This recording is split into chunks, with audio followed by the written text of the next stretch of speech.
சபரி.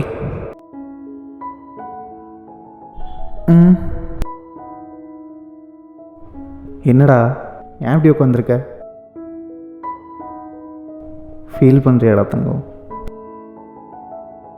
உனக்கு என்னடா வயசாச்சு?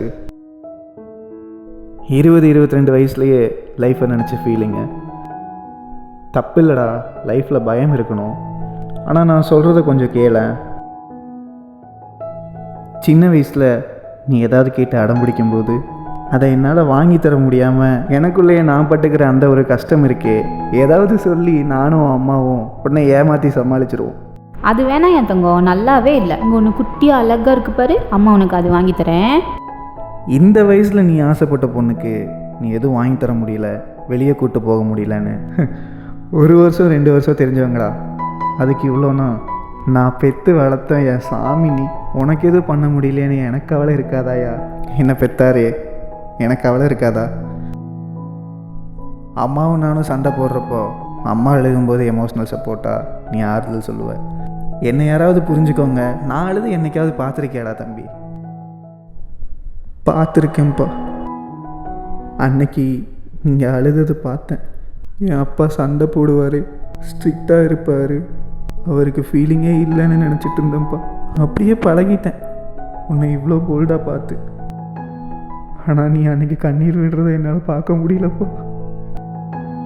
நீ நினைக்கலாண்டா மகனே, யாரா அவன் எல்லாரோட அப்பாவை பாரு, என்னோட அப்பாவை பாரு.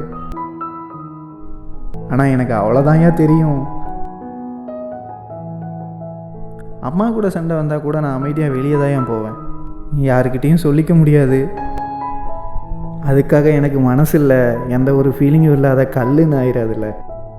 நான் என்னோடய கஷ்டம் சொல்லி போலமுன்னா நம்ம குடும்பம் தாங்காதுடா தம்பி. நான் கெட்டவனாகவே எல்லாரு கண்ணுக்கும் தெரிஞ்சுட்டு போகிறேன். ஆனால் நீ ஒரு அப்பாவாகும்போது இந்த அப்பனோட வழியெல்லாம் தானாகவே உனக்கு புரியும். நான் உன் அம்மா மாதிரி அழுதுட்டு இருந்தா நீ என்னடா சொல்லுவ? போம்மா, உனக்கு வேறு வேலை இல்லை, எப்போ பார்த்தாலும் அழுதுட்டு. நான் என் கஷ்டம் சொல்லி அழுது புலம்பி உடஞ்சி போய் இல்லாமல் இருந்தனால தான் நம்ம இருக்கிற இப்போ இந்த நிலைமைக்காவது வந்திருக்கோம். ஏதோ என்னால் முடிஞ்சது. இதுக்கப்புறம் நீ பார்த்துக்குவேன்னு எனக்கு நம்பிக்கை இருக்குடா. உன் அக்காவை, அம்மாவை, எல்லாரையும். சில சமயம் அமைதியாக கடந்து போகிறது நல்லது. அது மற்றவங்களுக்கு எப்படி தெரியுதுங்கிறது முக்கியமே இல்லை. அமைதிக்குன்னு ஒரு ஸ்ட்ரென்த் இருக்குடா சொல்லுவோம். நமக்கு கஷ்டம்னு வெளியே என்றைக்குமே தெரிய வைக்கக்கூடாதியா.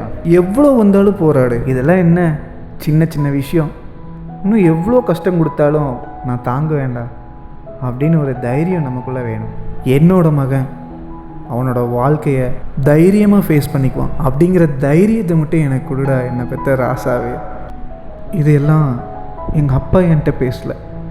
ஒருவேளை இன்னொரு உயிரோடு இருந்திருந்தா, என்கிட்ட பேசியிருந்தா என்ன பேசியிருப்பார் அப்படிங்கிறத நானாகவே யோசிச்சுக்கிட்டேன்.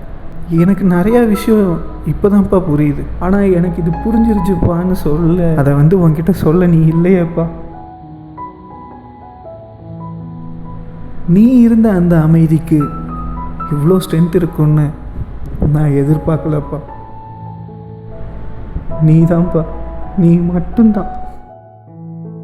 You are the man.